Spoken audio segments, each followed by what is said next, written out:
1.5 কোটি টাকার উপর জরিমানা করা হলো, একটা টু শব্দ না করে মমতা ব্যানার্জি জরিমানা দিয়ে দিয়েছেন। কেন? টাকা কারা চুরি করেছিল? 100 দিনের কাজের দুর্নীতি যারা এখানে সাধারণ মানুষ আছেন, এমনকি তৃণমূলকে ভোট দেন যে সাধারণ মানুষ, তারা চুরি করেছিলেন। চুরি তো করেছে এই কৃষ্ণেন্দু আর সাবিত্রীর মতো চোরগুলো চুরি করেছে, রহিম বক্সির মতো চোরগুলো চুরি করেছে। আর এই চোরগুলো চুরি করবে, মানুষের টাকা থেকে কেন্দ্রের কাছে জরিমানা যায়। কেন এই জিনিস হবে? 100 দিনের কাজ ভারতে বামপন্থীরা চালু করেছিল। আমাদের পরের লক্ষ্য 100 দিনের কাজকে 200 দিন করা, এবং একটা জব কার্ড কোন পার্টির নেতার কাছে জমা রাখতে হবে না। আপনার অধিকারে আপনি কাজ পাবেন, আপনার মজুরি আপনি পাবেন। একটা নয়া পয়সা দুর্নীতিও করতে হবে না, কোন নেতাকে ধরে তেল দিতে হবে না। খেটে খাওয়া মানুষ নিজের পরিশ্রমে নিজের উপার্জন করবেন। এই ব্যবস্থা আমরা চালু করতে চাই। আরজি করের ঘটনা আপনারা সব জানেন, ওই আন্দোলন আপনারা দেখেছেন, অংশগ্রহণ করেছেন, তার পরিণতি কি হয়েছে আপনারা সব জানেন। আমি সেগুলোর পুনরাবৃত্তি করতে চাই না। আমি খালি আপনাদেরকে বলছি যে সেন্ট্রাল রেফারেল সিস্টেমে ভর্তি কেন চাই আমরা। সেন্ট্রাল রেফারেল সিস্টেম, ধরুন আমরা কেউ ট্রেনের টিকিট বুক করব, মালদা থেকে কলকাতা যাওয়ার কেউ ট্রেনের টিকিট বুক করবো। এখন আমরা কিভাবে টিকিট বুক করি? আমরা দেখি মোবাইলে দেখে নি গৌড়ে কটা টিকিট আছে। যদি দেখি গৌড় এক্সপ্রেসের টিকিট আছে, কাটলাম।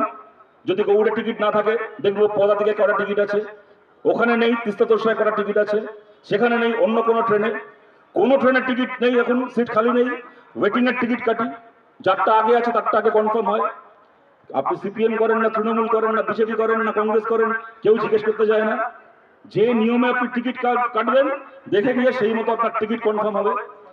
যে নিয়মে আমরা ট্রেনের টিকিট কাটি, আমরা চাই এই নিয়মে পশ্চিমবাংলার সরকারি হাসপাতালে পেশেন্ট ভর্তির ব্যবস্থা করা হোক। আপনার কোনো পেশেন্টকে এখানে মালদা মেডিকেল কলেজ থেকে রেফার করে দিল, কলকাতায় নিয়ে যেতে হবে। মনে করুন তার হার্টের চিকিৎসা হবে, বুকের চিকিৎসা হবে, আপনি মোবাইলে দেখে নিতে পারবেন পিজি হাসপাতালে হার্টের জন্য কটা সিট খালি আছে। খালি নেই, আপনি দেখলেন আরজি করে নেই, আপনি গেলেন এনআরএস, দেখে নেবেন। যেখানে সিট খালি সেখানে সরাসরি পেশেন্টকে নিয়ে চলে যাবেন, আপনার পেশেন্ট ভর্তি হয়ে যাবে।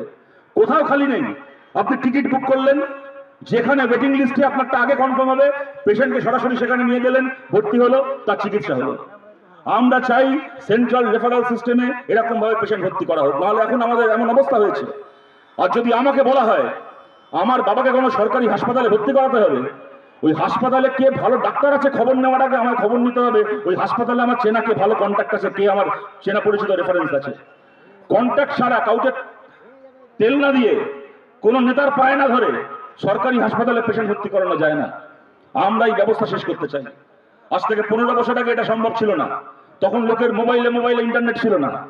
আজকে লোকের মোবাইলে ইন্টারনেট আছে, আজকে এটা সম্ভব। কিন্তু সরকার করছে না, এটা করছে না। এটা চালু হলে হাসপাতালে দালাল চক্র বন্ধ হয়ে যাবে বলে আমরা চাই। যদি সবাই আমাদের পাশে থাকেন, আগামী দিনে এই কাজটা আমরা করতে চাই বাংলার মানুষের জন্য। আপনারা এই কাজে আমাদের পাশে থাকুন, এবং দেখবেন যখনই ভোট আসবে, তোতা পাখির মতো একটা কথা শিখে রেখে দিয়েছে, দিদি এই দিচ্ছে, দিদি সেই দিচ্ছে, এই প্রকল্প পাচ্ছে।